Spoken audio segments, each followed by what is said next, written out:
உலக மக்கள் எல்லோருக்கும் வணக்கம். நான் உங்கள் ஜி கோபால் பேசுகிறேன். இன்னைக்கு நாம் பேசக்கூடிய பலன் குரு பகவானுடைய அதிசார பெயர்ச்சி. இந்த அதிசார பெயர்ச்சி எப்ப நடக்குது அப்படின்னா, அக்டோபர் மாதம் 18ஆம் தேதி ஆரம்பிச்சு நவம்பர் மாதம் ஒரு 14ஆம் தேதி வரைக்கும். இது மிதுனத்தில் இருந்த குரு பகவான் பெயர்ச்சியாகி கடகத்துக்கு உச்ச பலத்தோடு வருகிறார். அப்படி உச்ச பலத்தோடு வரும் இந்த அதிசார குரு பெயர்ச்சியால் மீனராசிக்காரர்களுக்கு என்ன பலன், இதை பத்தி தான் இந்த வீடியோல தெளிவாக பார்க்க போறோம். நிறைய பேர் மீனராசிக்காரங்களுக்கு நம்ம நிறைய பதிவுகள் போட்டிருந்தோம். எல்லாருமே பார்த்துருக்கிறீங்க, லைக் பண்ணியிருக்கிறீங்க, சப்ஸ்கிரைப் பண்ணியிருக்கிறீங்க. உங்களுடைய ஜாதகங்களையும் நிறைய அனுப்பிச்சு என்னை பார்க்க சொல்லியிருக்கிறீங்க. எல்லாம் பார்த்துட்டு தான் இருக்கிறோம். உங்கள் எல்லாத்துக்குமே என்னுடைய மனமார்ந்த நன்றிகள். இப்போ மீன ராசிக்கு அதிசார குரு பெயர்ச்சி பலன். மீன ராசியின் அதிபதி யாருங்க? குரு பகவான். இப்ப அந்த குரு பகவான் 4ஆம் இடத்திலிருந்து பெயர்ச்சியாகி 5ஆம் இடத்துக்கு வர்றார். 5ஆம் இடத்துக்கு வரக்கூடிய குரு பகவான் உங்களுடைய ராசிக்கு நல்லதை செய்வார் அப்படின்னா கண்டிப்பாக நல்லது செய்வார். அது மட்டும் இல்லைங்க, உங்களுடைய ராசிக்கு 5ஆம் இடத்துல இருக்கிறாரு. 5ஆம் இடத்திலிருந்து குரு பகவான் 9ஆம் பார்வையாக உங்களுடைய ராசியவே பார்க்கிறார். இது எப்படிப்பட்ட யோகம் தெரியுங்களா? குரு 5ல கெஞ்சினாலும் கிடைக்காதுன்னு சொல்லுவாங்க. இது ஒரு யோகம். அதே குரு பகவான் உங்களுடைய ராசியவே பார்க்கிறாரு. இப்ப இந்த சமயத்துல நம்மளுக்கு ஜென்ம சனி ஓடிட்டு இருக்குது.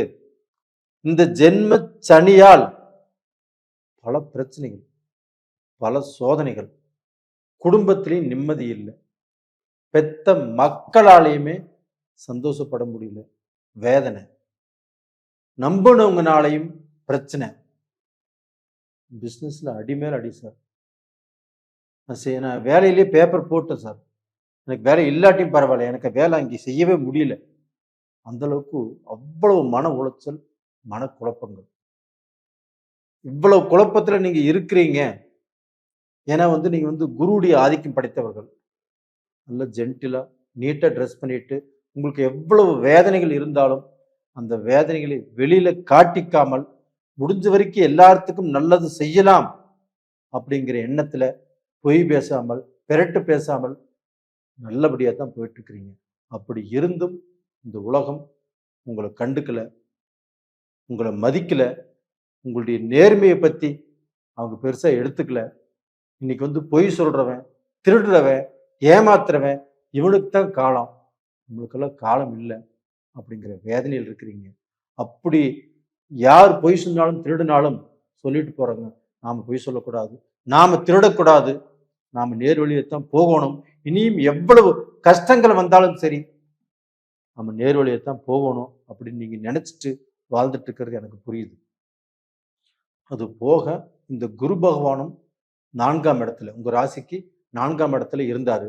அந்த 4ஆம் இடத்துல இருந்து உங்களுடைய அண்ணன் தம்பிக்கோ, இல்லை உங்களுடைய அக்கா தங்கச்சிக்கோ, இல்லை உங்களுடைய குடும்பத்தார், உங்க அப்பா அம்மா, இவங்கனாலையும் மனஸ்தாபங்கள், மன கஷ்டம். நீங்க எவ்வளவு நல்லது செஞ்சும் அங்கே நல்ல பேர் வாங்க முடியல, நல்ல திருப்தி அடைய முடியல. உங்க மனைவி சொன்னாங்க, நீங்க கேட்கல. கொஞ்சம் நிதானமா இருங்க, கொஞ்சம் பொறுமையா இருங்க, அவங்கள கொஞ்சம் நீங்க வாட்ச் பண்ணுங்க. உங்களுக்கு யாரும் நல்லது செய்யற மாதிரி இல்லை. நீங்க எவ்வளவு நல்லது செஞ்சாலும் அவங்க எல்லாம் மறந்துடுறாங்க, கொஞ்சம் நிதானமா இருங்க அப்படின்னு சொல்லி அதையும் நீங்க கேட்கல. இப்ப எல்லாத்தையுமே கேட்க வேண்டிய சூழ்நிலை. உங்களுடைய மனைவி பேச்சை கேட்டால் மட்டும்தான் நீங்க நல்ல நிலைமைக்கு வர முடியும் அப்படிங்கிறது இப்போ இந்த கிரக கூறுகளுடைய பலன். 70% பேர் நீங்க கேட்டே ஆகணும். அப்ப அந்த குரு பகவான் ஆகப்பட்டது இப்போ 4ஆம் இடத்துல 5ஆம் இடத்துக்கு வர்றாங்க. இப்ப அந்த 5ஆம் இடம் என்பது என்ன?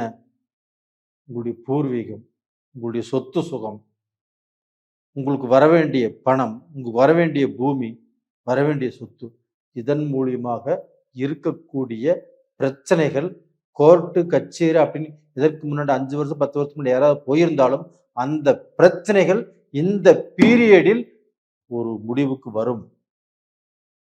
கண்டிப்பா நீங்க ஜெயிப்பீங்க.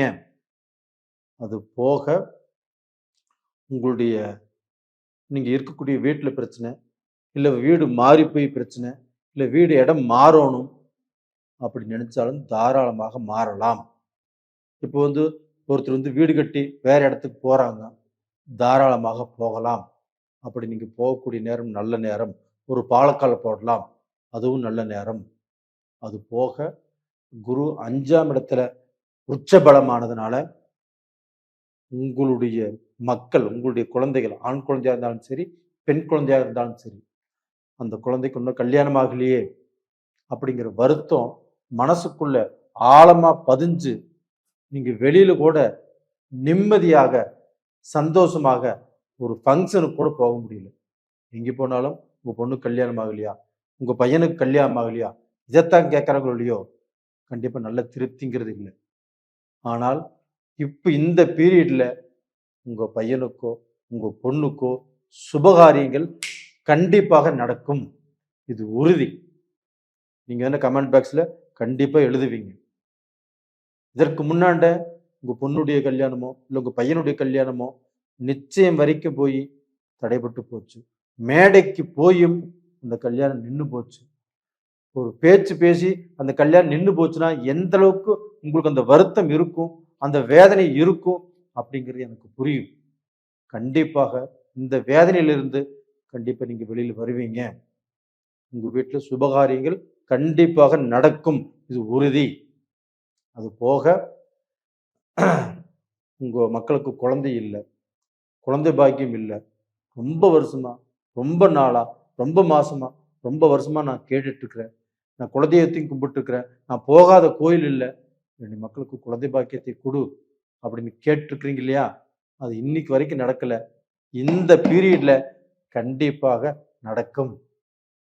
நீங்க பல நாள் தவம் இருந்தது, இன்னைக்கு அதனுடைய ஒரு ரிசல்ட் இன்னைக்கு உங்களுக்கு கிடைக்க போகிறது. கண்டிப்பா இது நடக்கும். அது போக நீங்க வெளிநாட்டுல வேலையில் இருக்கிறீங்க, வெளிநாட்டுல வேலைக்கு போயும் நிம்மதி இல்லை, ஒரு சந்தோஷம் இல்லை. இப்போ குடும்பம் பிரிஞ்சிருக்கிறீங்க, அந்த குடும்பம் ஒன்று சேருவதற்குண்டான வாய்ப்பு கிடைக்கிறது. ஒரு நாட்டில் நீங்க பிஆர் வாங்கணும், ஒரு நாட்டு சிட்டிசன் ஆகணும், அதற்கு முயற்சி பண்றீங்களா? இப்போ பண்ணுங்க, கண்டிப்பா கிடைக்கும். அது போக பார்த்தீங்கன்னா நீங்க ஒரு வெளிநாட்டில் ஒரு சொத்து வாங்க வேண்டியது இருந்தாலும் தாராளமாக வாங்கலாம். அந்த சொத்து வாங்குவதற்குண்டான நேரம் உங்களுக்கு சூப்பரா வந்தாச்சு. ரிஜிஸ்டர் பண்ணுங்க. கண்டிப்பாக உங்க வாழ்க்கையில நீங்க நல்லா இருப்பீங்க. ஆனா இந்த பீரியட் பார்த்தீங்கன்னா உங்களுக்கு முட்டிங்கால் சம்பந்தப்பட்ட பிரச்சனையோ, நரம்பு சம்பந்தப்பட்ட பிரச்சனையோ இது கொஞ்சம் வரும் போகும். லேடிஸா இருந்தா இந்த அடி கர்ப்ப வலி இந்த மாதிரி பிரச்சனைகள் வரும். வந்தாலும் எதுவும் பண்ணாது.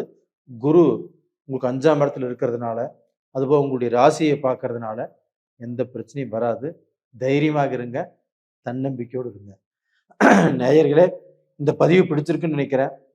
லைக் பண்ணுங்க, சப்ஸ்கிரைப் பண்ணுங்க. உங்களுடைய ஜென்ம ஜாதகத்துல நடக்கக்கூடிய தசா புத்தி என்ன, அது நமக்கு சாதகமாக இருக்குதா, பாதகமாக இருக்குதா, ஜாதகம் எதுவும் பார்க்கணும்னு நினைச்சீங்கன்னா அனுப்பிச்சு வைங்க, நான் பார்த்து சொல்றேன். உங்களிடமிருந்து விடைபெறுவது உங்களின் ஜி கோபால். நன்றி, வணக்கம்.